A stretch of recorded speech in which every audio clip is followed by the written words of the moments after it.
अस्सलाम वालेकुम। इस वीडियो में मैं आपको इन्वेंट्री कंट्रोल करने का पूरा सिस्टम बताऊंगा। इन्वेंट्री कंट्रोल करना है, आइटम है, स्टॉक है, इसको हम कंट्रोल कैसे करते हैं, इसको इस सॉफ्टवेयर में ये मैं आपको बताऊंगा। पहले आप आए इन्वेंट्री पे क्लिक करें। थोड़ा सा मैं आपको ओवरव्यू दे दूं कि वेयर हाउस, अगर आपके पास मल्टीपल वेयर हाउस का सिस्टम मौजूद है तो आप एक से ज़्यादा वेयर हाउस को आप इस्तेमाल कर सकते हैं। क्या फर्ज करें कि आपके किसी एक वेयर हाउस में या किसी एक गोदाम में कोई दूसरा माल पड़ा हुआ है, दूसरे गोदाम में कोई और माल पड़ा हुआ है, तो इस तरह आप एक से ज्यादा वेयर हाउसेस को कंट्रोल कर सकते हैं और अब अनलिमिटेड है। यानी कि आप चाहें तो 1000 वेयर हाउसेस इसमें बना सकते हैं आप। ठीक है, ये सारे वेयर हाउसेस की लिस्ट है। नया वेयर हाउस बनाना है, आप क्रिएट न्यू रिकॉर्ड के जरिए नया वेयर हाउस बना सकते हैं, जैसे मैंने क्रिएट न्यू किया।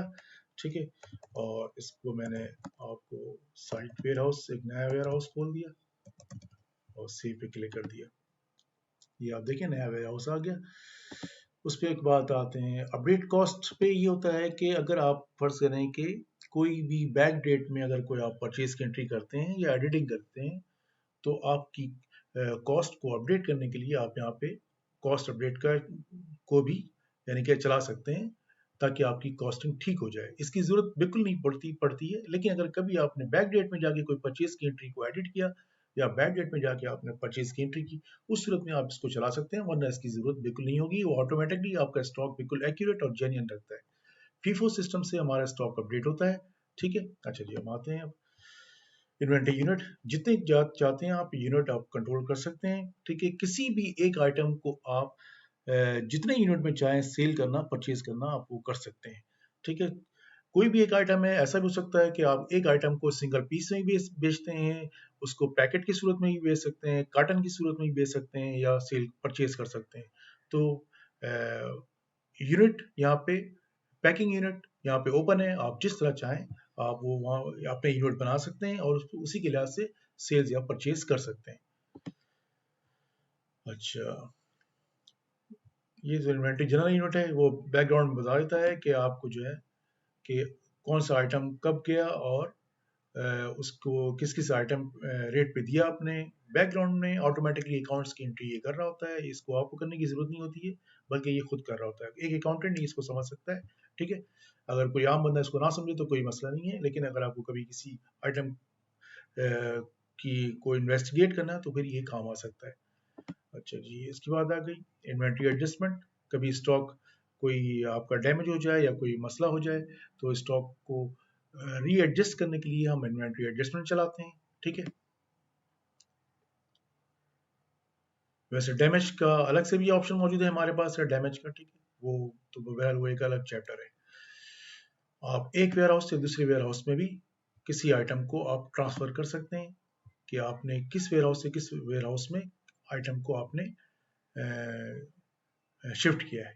ठीक, अच्छा जी, ये तो इसकी बात हो गई।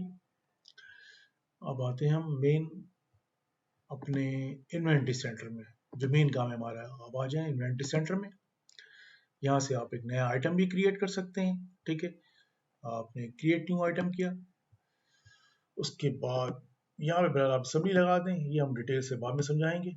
आइटम का नाम डाल दिया आपने, नाम डाल दिया फर्ज करें कि कैलपोल। ठीक है, शॉर्ट नेम डिफाइन कर सकते हैं जो कि बाद में काम आएगा।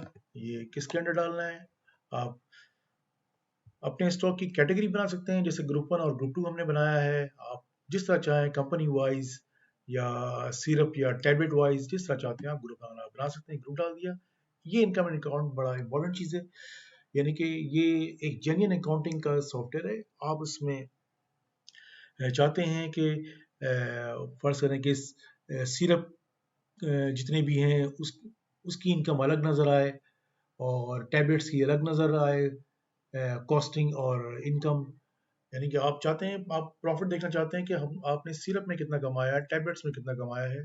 ठीक है, और दूसरे पाउडर में कितना कमाया है, तो ये आप कैटेगरी कर सकते हैं। ठीक है, तो बहरहाल हमने दो दो कैटेगरी बनाई यहाँ पे, ग्रुप 1 ग्रुप 2। आपने कहा कि इस आइटम को अगर हम सेल करेंगे तो इसका रेवेन्यू, इसकी इनकम ग्रुप 2 में हमें दिखा है, इसकी कॉस्टिंग हमें 2 में दिखा है। और ये दो चीज़ें आपने सेलेक्ट करनी होती हैं। हम इसे फिक्स भी कर सकते हैं, आप भी इसको फिक्स कर सकते हैं, लेकिन बेहतर ये है कि आप चाहते हैं कि सॉफ्टवेयर का सही एडवांटेज लें, तो आप यहाँ पे इनकम अकाउंट और कॉस्टिंग के अकाउंट को आप सिलेक्ट कर दें।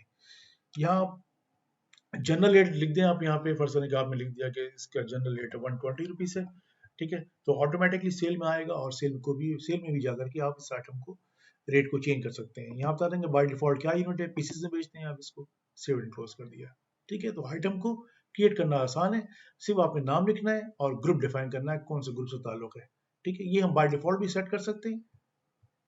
सेव एंड क्लोज पे क्लिक कर दिया आपने, आप देखें ग्रुप 2 में ये कालपुल का नाम आ गया है यहाँ पे ठीक है। अब मैं आपको ये इसके मुताबिक बताऊं कि ये बता रहा है कि टोटल ग्रुप 1 में हमारे पास इतनी क्वांटिटी में आइटम मौजूद है, इसकी एवरेज कॉस्ट इतनी है और इसकी वैल्यू इतनी है। अब एक अगर इसको देखें, हम एक आइटम को देखें, ये बता रहा है कि आइटम इस वक्त ये एमॉक्सिलिन जो है आपके पास स्टॉक में 1140 पीस पड़े हुए हैं या पैकेट पड़े हुए हैं, ठीक है, और इसकी कॉस्ट आपकी इतनी है, एवरेज कॉस्ट, ठीक है, और उसके बाद इसकी वैल्यू इतनी है।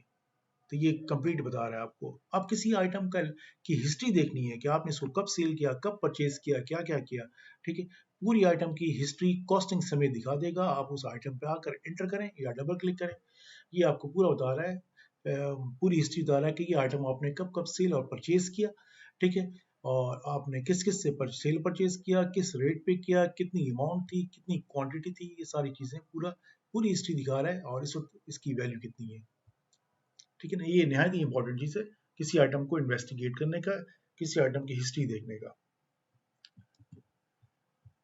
तो इसकी ये बात हो गई, हमने आपको क्रिएट न्यू आइटम बता दिया, बैलेंस देखना बता दिया, सारी चीजें बता दी। चलिए जी, ये तो बात हो गई।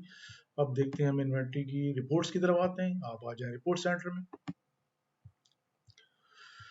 इन्वेंट्री पे आ जाए, ठीक है, और स्टॉक बैलेंस ऑल पे क्लिक किया आपने। प्रोडक्शन का फीचर आप कोई लेता है, कोई ऐसा होता है फॉर्मुलेशन बनाते हैं वो लोग, तो वो लोग हमसे मैन्युफैक्चरिंग का भी ऑप्शन लेते हैं। तो मैन्युफैक्चरिंग का ऑप्शन आपने लिया है तो प्रोडक्शन और की पूरी डिटेल आप यहाँ पे इन तीनों में देख सकते हैं। स्टॉक बैलेंस ऑल पे क्लिक किया आपने, डेट लगा दी आपने, ओके की रिव्यू रिपोर्ट पे क्लिक किया आपने, ये बता दे रहा पूरा ये इतने आइटम में है, ये आइटम के नाम बता रहा है, कितनी क्वांटिटी मौजूद है, किस रेट पे, जेन्युइन कॉस्टिंग बता रहा है कि किस कॉस्ट पे मौजूद है और इसकी वैल्यू क्या है। पीरियोडिक बैलेंस देख लें आप, आपने कहा कि मैंने एक एक से लेकर के अब तक की रिपोर्ट देखनी है, तो ये बता रहा है कि यहाँ पे अभी इसमें कोई डेटा में गड़बड़ है क्योंकि टेस्टिंग डेटा डाला हुआ है।